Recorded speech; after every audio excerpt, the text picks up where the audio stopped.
All right, guys, you got this. Let's go. Gun right, triple E. Close, let's go. On one, on one. Ready? Ready.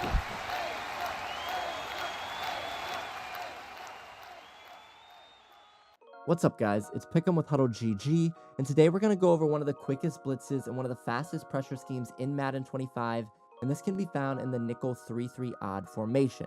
Now, before we get into which play calls we can use to really make this work, we do want to go to our coaching adjustments, and we want auto alignment set to base, and I like to have auto flip on off. You can have this on because this blitz and this pressure can work to both sides of the field, but it is going to be an easier setup if we start with the slot corner to the left side of the field. So if we have auto flip off, we can always make sure that is the case.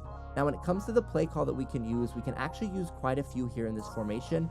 My favorite is going to be cover 3 cloud. And what you're going to see with cover 3 clouds, I want you to pay attention to those 4-man, that stock pass rush there. Anything that has that same stock pass rush out of this formation, we're going to be able to utilize for this blitz. So you can see even double wide receiver 2, we're going to have cover 3 match, we're going to have Tampa 2, we're going to have cover 6, cover 3 Sky, we're going to have cover 3 Buzz Mabel, cover 1, cover 2 man, cover 6 Willie. You can see there are a ton of different options that we can utilize here in this formation to make this pressure work. But for today's video, we're just going to come out and cover 3 cloud. Again, it is my favorite one. It is the one that I use most often. Now, when we come out on this play, again, we want that nickel corner to the left side of the screen.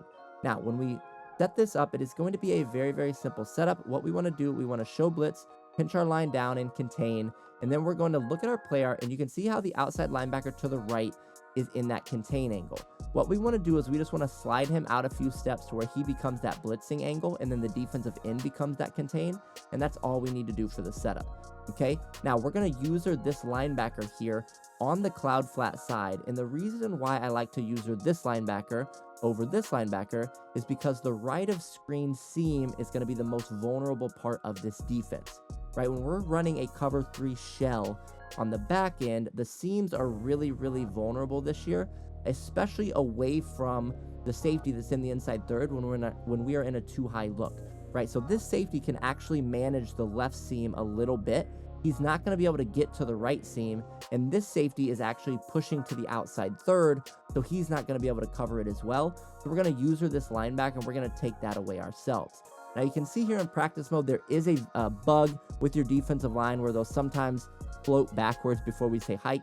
You're not going to see this happen in game. So I am going to move him a little bit just to get him back into his appropriate position. Again, that's not something you're going to deal with in an actual game. That's just a practice mode bug.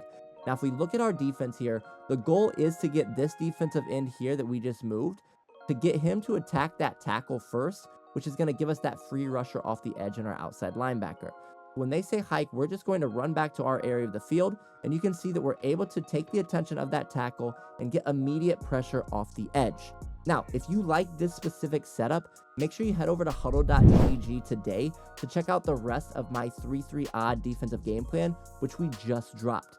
This is something that has a ton of different blitzes for you to utilize. It's going to have base pressures that we can use. It's going to have base defenses, and we really dig deep into match coverage and teaching you the different rules for all the different match coverage plays here in 3-3 odd. So again, make sure you head over to HuddleGG today to check out the rest of this gameplay. Now, back to this play, what we want to do, again, we want to focus on getting that tackle occupied with our defensive end, right? So if we look at the play here in replay, this defensive end is key in getting to that tackle first, which now frees up our edge rusher.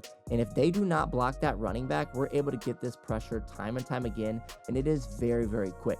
I was in an MCS tournament last weekend, and I played one of the better players in the world, and he kept sending his running back out, and he was having a really tough time because he didn't really have time to make any reads downfield.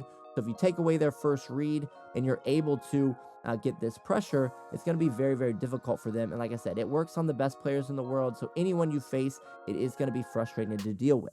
Now, another thing that's great about this is if you look at the alignment here, you can see how we have 5 people really pinched in on this defense. And that's going to make it hard on the offensive line because those are the 5 immediate threats to the quarterback. So that's who they have to look at and target first. Right? The same thing would happen if you're looking at a real football game in the NFL or even college, where if they have a bunch of people really attacking the middle of the field, the offensive line has to pick them guys up first. This guy out here is an afterthought, right? Especially with the running back going out for a route. they're going to have to block these 5 immediate threats first, and keeping the attention of these guys just long enough and that contain angle is what generates this pressure off the edge. Now, I mentioned that you do want to have auto flip off because we want that slot corner to the left side of the screen, and I'm going to show you why that's important.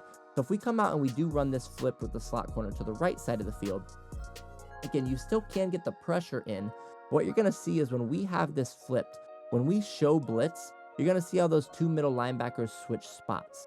Okay, so if we do the same thing, show blitz, pinch line down, contain, and then motion this guy or move this guy out until he's on the blitz angle, we still can get the same pressure to work, but now our linebackers are on these crisscross zones. You could run it this way if you wanted. I typically, if I am running it with the slot corner to the right, I would just rezone these guys into a new hook zone, and it's going to put them to their respective sides. But that is an extra step that you'll have to do. So if you're not quick with your adjustments and it's not something that you're very good at yet, it will help you to have that slot corner starting to the left side of the field to start. But I do want to show you here, if we would run this with the obviously the pressure coming from the left side, it is still something that can work. Let me move this guy again that has that bug.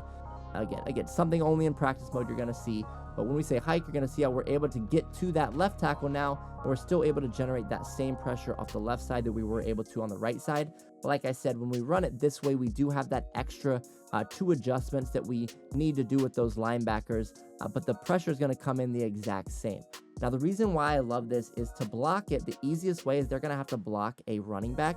And if they do that, that's going to really put us at the advantage, because if we are setting this up, right, and we show blitz, pinch our line, bring this guy out and contain, and then we rezone these linebackers if we're doing it to this side of the field, if they're blocking that running back, it's going to give them a little bit more time, but we're only sending 4 people to make this work. We have a contain to the right side of the field, so it's going to be a little bit difficult for them to roll out that way, away from the pressure. And we're dropping 7 people into coverage, and they only have 4 people on routes now if we are forcing them to block that running back. What you're going to see here is even if they block that running back, we still can get a shed because we're going a linebacker one-on-one with that running back.